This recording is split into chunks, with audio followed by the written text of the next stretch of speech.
जय हिंद। प्राग ऐतिहासिक काल से संबंधित अब तक हम 17 प्रश्न देख चुके हैं, जो कि किसी न किसी परीक्षा में पूछा गया प्रश्न था। आज हम उसी क्लास को आगे बढ़ाते हुए कुछ और भी प्रश्न देखेंगे। ये सारे प्रश्न परीक्षाओं के दृष्टिकोण से महत्वपूर्ण है तथा प्रीवियस ईयर के प्रश्न है। आप देख सकते हैं कि सारे प्रश्न किसी न किसी एग्जाम में पूछा गया ही प्रश्न है। तो चलिए आज की क्लास की शुरुआत करते हैं और पहला प्रश्न देखते हैं।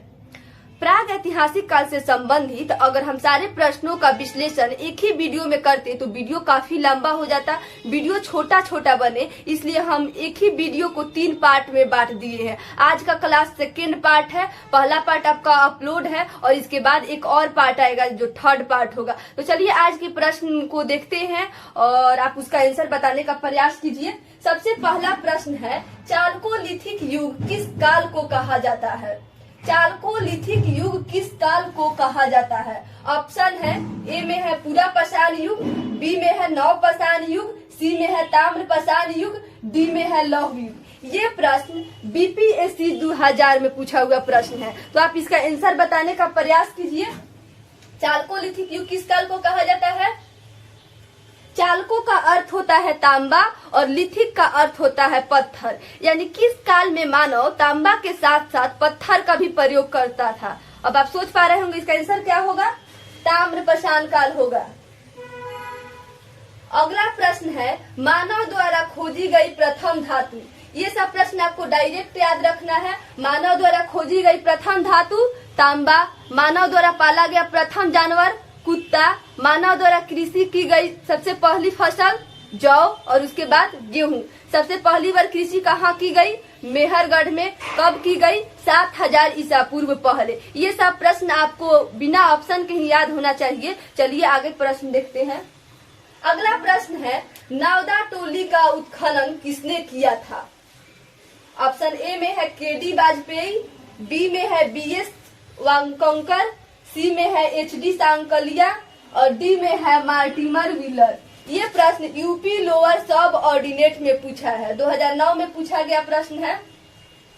इसका आंसर होगा एचडी सांकलिया। सबसे पहले मानव ने किस धातु का प्रयोग किया? तांबा का। और ये जो नावदा टोली है ताम्र पाषाणिक पूरा स्थल है, तो इसका उत्खनन किसने किया? एचडी सांकलिया। नावदा टोली ताम्र पाषाणिक पूरा स्थल है, ये मध्य प्रदेश में स्थित है। अगला प्रश्न है, नावदा टोली किस राज्य में अवस्थित है? ऑप्शन ए में है गुजरात, बी में महाराष्ट्र, सी में छत्तीसगढ़, डी में मध्य प्रदेश। ये प्रश्न यूपीपीसीएस 2009 में पूछा गया है। ये सारे प्रश्न किसी न किसी एग्जाम में पूछा हुआ है, एक कोई भी प्रश्न हम अपने से डाले हुए नहीं है। तो अब देखिएगा इसका आंसर क्या होगा। नावदा टोली किस राज्य में अवस्थित है? मध्य प्रदेश में अवस्थित है और इसका उत्खनन कौन किया था? एचडी सांकलिया किए थे। अगला प्रश्न है, राष्ट्रीय मानव संग्रहालय कहाँ पर है? राष्ट्रीय मानव संग्रहालय कहाँ पर है? ऑप्शन ए में है गुवाहाटी, बी में बस्तर, सी में भोपाल और डी में चेन्नई। ये प्रश्न एमपीपीसीएस 1997 में पूछा गया है। यानी भारत के पुरातात्विक वस्तुओं का संग्रहालय कहाँ पे है?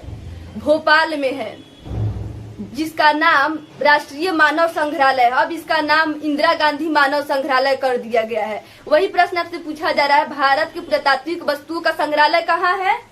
भोपाल में है।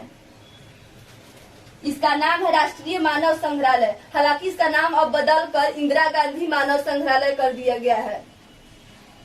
अगला प्रश्न है, भारतीय पुरातत्व सर्वेक्षण निम्नलिखित विभाग या मंत्रालय में से संलग्न कार्यालय है। इसी प्रश्न से संबंधित ये भी प्रश्न है। यहाँ पे आपसे पूछा जा रहा है, भारत के पुरातात्विक वस्तुओं का संग्रहालय भोपाल में है, वो किस मंत्रालय के अधीन आता है? संस्कृति मंत्रालय के अधीन आता है। आप ऑप्शन देख सकते हैं। ये प्रश्न झारखंड 2011 में पूछा गया है, झारखंड पीसीएस 2011 में पूछा गया है। अगला प्रश्न है, विश्व के पुरातात्विक वस्तुओं का संग्रहालय। अगर आपसे पूछा जा रहा है भारत के पुरातात्विक वस्तुओं का संग्रहालय कहाँ पे है? भोपाल में है। किस मंत्रालय का अधीन आता है? संस्कृति मंत्रालय के अधीन आता है। तो क्या ये प्रश्न आपसे नहीं पूछा जा सकता है, विश्व के पुरातात्विक वस्तुओं का संग्रहालय कहाँ पे है? ये प्रश्न जो है इसका आंसर होगा कोपेनहेगन संग्रहालय। संग्रहालय का नाम है कोपेनहेगन और जगह है डेनमार्क, यानी विश्व के पुरातात्विक वस्तुओं का संग्रहालय डेनमार्क में स्थित है, जिसका नाम क्या है? कोपेनहेगन संग्रहालय। और भारत के पुरातात्विक वस्तुओं का संग्रहालय का नाम क्या है? इंदिरा गांधी मानव संग्रहालय। कहाँ पर स्थित है? भोपाल में स्थित है। अगला प्रश्न देखिएगा, मानव जाति का पालना। किस महादेश को मानव जाति का पालना कहा जाता है? इसको डायरेक्ट याद रखिए, अफ्रीका को। अफ्रीका को मानव जाति का पालना कहा जाता है। इसमें कई तरह का परिवर्तन करके आपसे पूछा जा सकता है कि सबसे पहले मानव कहाँ बसा? अफ्रीका में। मानव जाति का पालना अफ्रीका को कहा जाता है। लेकिन अफ्रीका के जो मानव थे वे सभ्य नहीं थे। सभ्य जो मानव हुए वो एशिया में आकर हुए। तो ये भी प्रश्न पूछा जाता है, सभ्यता का पालना किसे कहा जाता है? सभ्यता का पालना एशिया महादेश को कहा जाता है, यानी मानव एशिया में आकर सभ्य बना। लेकिन मानव जाति का पालना अफ्रीका महादेश को कहा जाता है। तो याद रखिएगा, मानव जाति का पालना अफ्रीका, सभ्यता का पालना एशिया। इसी के साथ दो और प्रश्न भी याद कर लीजिए। आग का आविष्कार किस काल में हुआ? पूरा पाषाण काल में। आग का आविष्कार पूरा पाषाण काल में। सबसे लंबा कालखंड पूरा पाषाण काल को माना गया, यानी सबसे अधिक मानव अपना कहीं समय बिताया तो पूरा पाषाण काल में बिताया। आपसे प्रश्न पूछा जा सकता है कि सबसे लंबा कालखंड किसे माना गया है?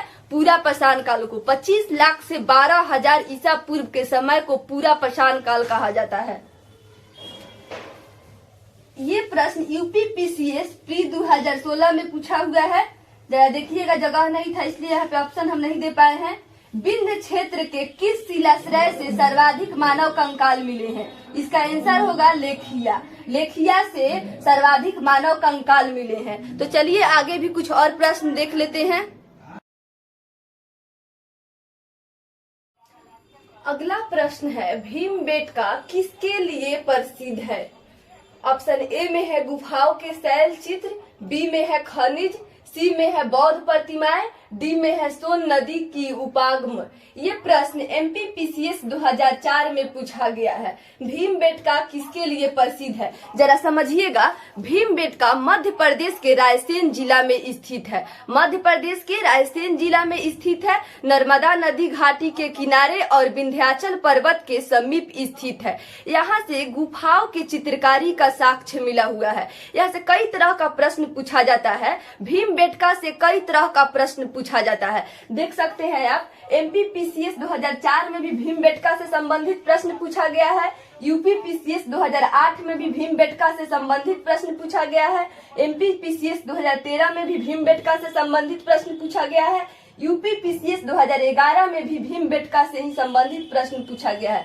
यानी भीमबेटका पीसीएस एग्जाम के लिए काफी महत्वपूर्ण हो जाता है। तो जरा समझिएगा, भीमबेटका मध्य प्रदेश के रायसेन जिला में स्थित है। नर्मदा नदी घाटी के किनारे और विंध्याचल पर्वत के समीप स्थित है। भीमबेटका से गुफाओं की चित्रकारी का साक्ष्य प्राप्त हुआ है।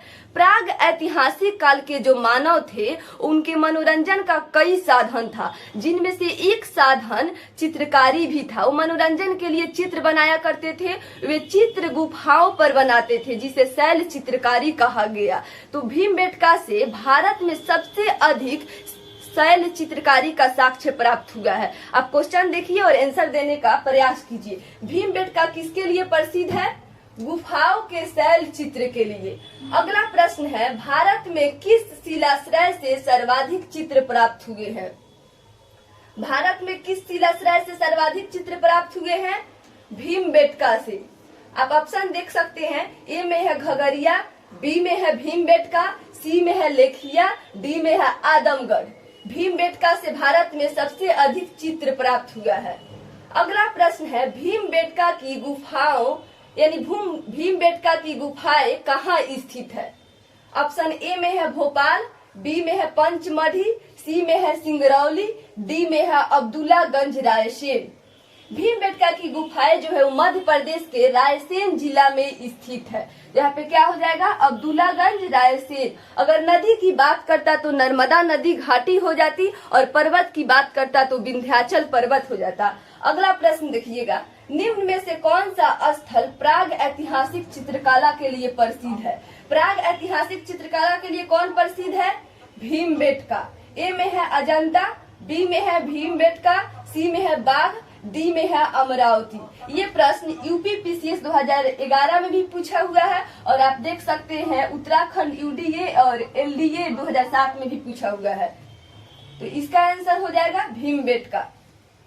अगला प्रश्न है, भारतीय प्राग ऐतिहासिक के जनक। भारतीय प्राग ऐतिहासिक का जनक रॉबर्ट ब्रूस फूट को माना गया है। रॉबर्ट ब्रूस फूट 1863 में सबसे पहले भारतीय प्राग ऐतिहासिक काल का अन्वेषण किया, यानी सबसे पहली बार भारतीय प्राग ऐतिहासिक काल की जानकारी रॉबर्ट ब्रूस फूट दिए हुए थे। चूंकि सबसे पहली बार ये रॉबर्ट ब्रूस फूट भारतीय प्राग ऐतिहासिक की जानकारी दिए, इसलिए इन्हें भारतीय प्राग ऐतिहासिक का जनक माना गया है। तो आपको याद होगा इतिहास का जनक किन्हें माना गया है? यहाँ पे जगह नहीं था इसलिए हम नहीं लिख पाए हैं। इतिहास का जनक हेरोडोटस को, भारतीय इतिहास का जनक मेगास्थनीज को, भारतीय प्राग ऐतिहासिक का जनक रॉबर्ट ब्रूस फूट को। रॉबर्ट ब्रूस फूट से एक प्रश्न पूछा जाता है, जरा देखिएगा। रॉबर्ट ब्रूस फूट थे, रॉबर्ट ब्रूस फूट कौन थे? इसके आंसर को लेकर काफी कंफ्यूजन रहता है। ए में है भूगर्भ वैज्ञानिक, बी में है पुरातात्विद, सी में है पूरा वनस्पति शास्त्री, डी में है इतिहासकार। रॉबर्ट ब्रूस फूट चूंकि प्राग ऐतिहासिक काल के बारे में सबसे पहली बार जानकारी दिए थे, और आपको पता है प्राग ऐतिहासिक काल की जानकारी हमें पुरातात्विक वस्तुओं के माध्यम से मिलती है, यानी ये पुरातात्विक वस्तुओं का अध्ययन करके ही इसकी जानकारी दिए होंगे। और हम जानते हैं कि पुरातात्विक वस्तुओं का अध्ययन करने वाला व्यक्ति पुरातात्विद कहलाता है। तो निसंदेह ये तो पुरातात्विद होंगे ही, रॉबर्ट ब्रूस फूट पुरातात्विद होंगे, क्योंकि ये पुरातात्विक वस्तुओं का अध्ययन करके ही भारतीय प्राग ऐतिहासिक के बारे में जानकारी दिए होंगे। पहला ऑप्शन है भूगर्भ वैज्ञानिक। भूगर्भ का अर्थ होता है भूमि का गर्भ, यानी जो भूमि के गर्भ से वस्तुओं को निकाल कर अध्ययन करता है उसे भूगर्भ वैज्ञानिक कहते हैं। तो क्या ये जब पुरातात्विक वस्तुओं का अध्ययन किए होंगे तो पुरातात्विक वस्तुओं को कहाँ से लाए होंगे? कहीं ना कहीं भूगर्भ से ही लाए होंगे। पहले के मानव जो प्रयोग किए थे, जो वस्तु जो इस्तेमाल में वस्तु लाए थे, उसी का जो साक्ष्य बचा हुआ है उसी को पुरातात्विक वस्तु कहा जाता है। तो इन्हें पुरातात्विक वस्तु कहाँ से मिला होगा? भूगर्भ से ही मिला होगा, कहीं आसमान से या बेड से तो नहीं मिला होगा ना, भूमि के गर्भ से ही मिला होगा। तो इनको हम निसंदेह भूगर्भ वैज्ञानिक भी कह सकते हैं, यानी दोनों ऑप्शन सही है, भूगर्भ वैज्ञानिक, पुरातात्विद। जो पुरातात्विद होगा वो निश्चित रूप से भूगर्भ वैज्ञानिक भी होगा।